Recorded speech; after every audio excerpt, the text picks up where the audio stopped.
UCLA Bruins went into Galen Center and beat the USC Trojans 82-76. The player of the game was Aday Mara. He's a 7'3" sophomore for UCLA. He's been on a minute restriction most of the year. He's been struggling to get into the game. He's the backup center, but in the last couple games, he's been turning it on. Tonight, he played 27 minutes.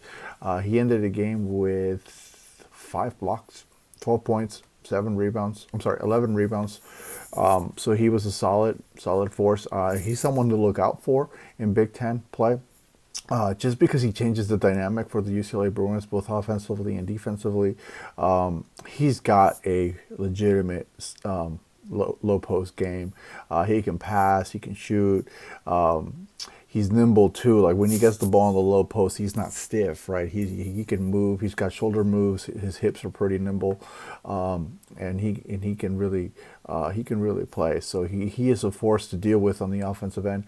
On the defensive end, what I like about him is that UCLA does not play drop coverage. What they do is they blitz or they hard hedge on the pick and roll, and so he does a really good job of doing that. So he's got pretty agile feet, and he's able to get out there. Sometimes he gets switched onto guards, and he's able to hold his own. He doesn't look like he's gonna like get his ankles broken.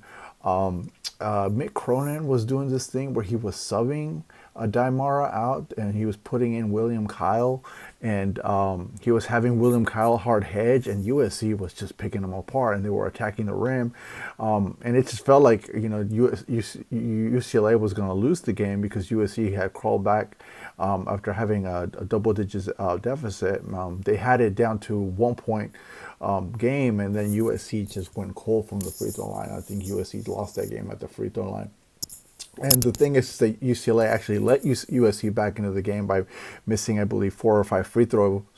And then USC went down and then scored. UCLA finished 20 for 25 from the free throw line at 80%. And USC, who was actually shooting it pretty well from the free throw line, was 11 for 19 for 57%. So again, the free throws did USC in. Another point was that there was 2 possessions in the second half and to close out the game where Cronin could not sub out Aday Mara, and so he had to leave him in. And he was able to get defensive stops. He challenged the shot at the rim, and then he also closed out on a corner 3-point shot and forced the guy in the corner to take a really high arcing shot that didn't go in. And so I think the lesson here, and sometimes this is what happens with coaches, you learn the lesson the hard way, is that you got to leave Aday Mara, and you got to find a way to keep him in there, even if he's gassed. I know that they want to watch his minutes, and his conditioning has been an issue, but I think he's 7'3", and he just changes the dynamic. He just has to be up there with his hands up and just jump, even if he's gassed and he can't breathe. Like, just being out there makes the UCLA defense much more effective. And he just looks like he should be getting a lot more minutes. So it'll be interesting to see what happens with the UCLA Bruins. They have it rolling now after losing, I believe, 4 in a row. They're playing really good basketball right now. They do have this tendency though of letting teams back into a game, so they do lose focus, and so their defense has been actually a little bit of a disappointment. When they're not able to cause turnovers, it's an issue for them, and so they've been scoring a lot of points. They're scoring in the 80s now, which is a lot of points if you're a UCLA fan and you watch Mick Cronin teams. And the defense, I think, is actually a little bit of a concern right now. So having Aday Mara play more minutes, hopefully that'll work things out for them. And then for the USC Trojans, what I really liked about them is the way that they attack the rim. When they attack the rim, everything is off 2 feet. They're balanced. A lot of jump stuffs. They make a lot of tough shots at the rim. They have quite a few guys that can attack the rim really well. So it'll be interesting to see what happens with USC as the Big Ten season rolls on.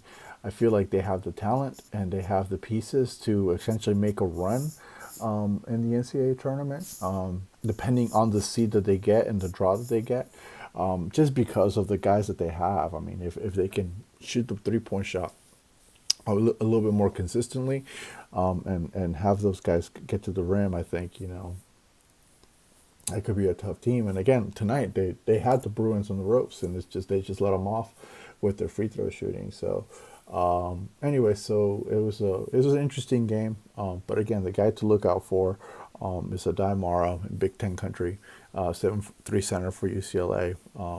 Skinny, but talented. I don't think he's going to be at Westwood very long. I think he'll probably be leaving soon, probably to the NBA, as more and more scouts get to see him play.